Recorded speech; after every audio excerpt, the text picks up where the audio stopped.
So we're here with Derek, creator of the deck building game Dead at 17. And so tell me a little bit about this game. How does it work? So I got the license for the Dead at 17 image comic book from Josh Howard. He's doing all the art for the game. So I'm thrilled to have his art on everything. But it's a deck building game where you have asymmetrical victory conditions. There'll be a good player and an evil player. The evil player is kind of a demon from hell, trying to open up more gates to hell and flood Earth and take over and get all the souls and stuff. So there's 3 locations to fight over, and they will just harness their power by having their converted humans, their undead, and their demon minions there. Just being there alone harnesses that power. The good player uses magic attacks, melee attacks, ranged attacks to fight off these hordes, and then eventually unlock rooms to banish the demon overlord as soon as they can. If they can do that, they'll win. If 2 of the 3 gates are open, then the evil player will win. So there's starting decks. You play as Nara, which is the main character from the comic book, and 2 of her friends. You get to choose which starting deck you want. They're slightly different. And then there's 3 different evil characters to choose from, and their starting decks are slightly different.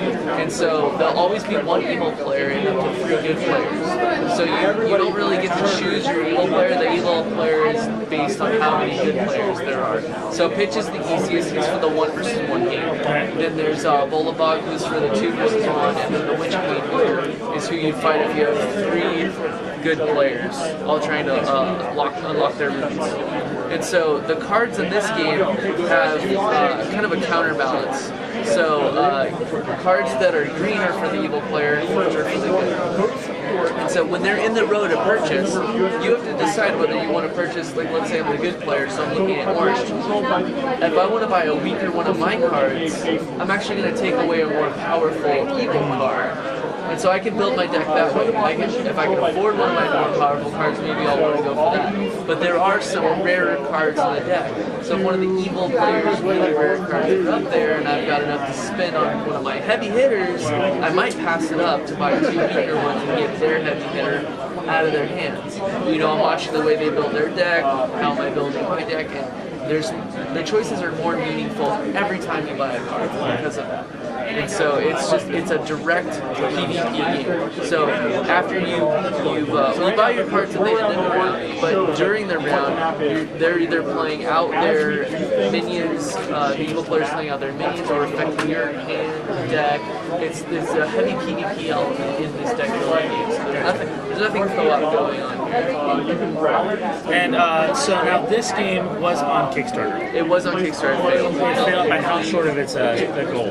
About 3,200. 3,200, which had to be crushing. And I know you have a postmortem on there talking about it, and you came back saying, "I now have a new idea.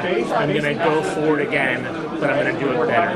Yeah, and you know, leading up to the timer ticking down, I was a little disappointed.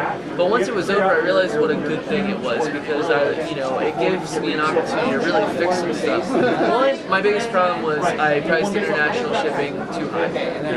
Another thing I did wrong was trying to post it right at Christmas time. I think that really killed me. I mean, we still got to almost $22,000 out of $25,000 I needed to print it. So, I mean, it still generated a lot of interest. You know, a lot of loyal backers who are really waiting for me to put it back up. Oh, absolutely. Oh, yeah. And so the third thing I did that I think I can improve on is I made a base set with an expansion, and I tried to launch them both at the same time.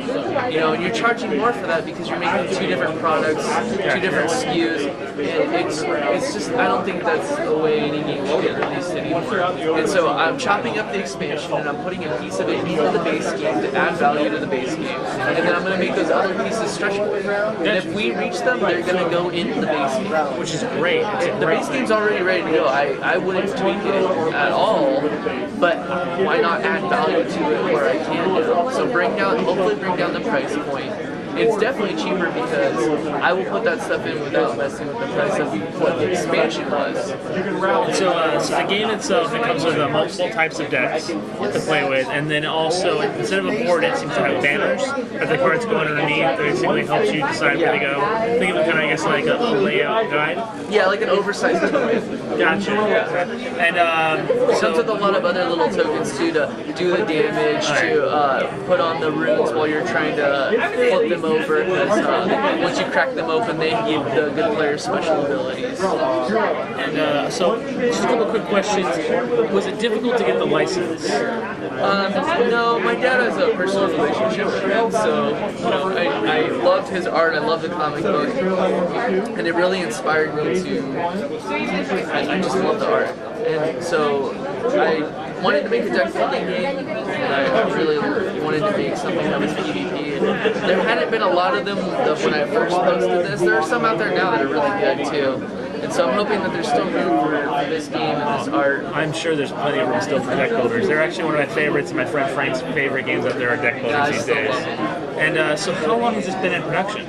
So it was about 8 to 10 months that ramping up to the first Kickstarter, and then I took a breath from it, came back to it, and now I'm just working on it slowly while I'm working on the other things, the expansion for Weird Days, Arcade, and a couple other titles that are going to come right after these. So do you have a general idea for when this Kickstarter is probably going to come back to the world? If I can get the funds and get the, I want to make sure I make it the EU friendly and get all the shipping things down. I need to line all that stuff up. If I can do it well before Christmas, hopefully end of September, early October, I would love to have it up that soon. But if not, I'm going to wait until the spring because I don't want it to be up around Christmas again. So February, March at the latest. Great. Well, thank you for your time. Thank you. Thanks for doing it, and thank you for meeting up with Pop Culture U. And thank you so much for watching.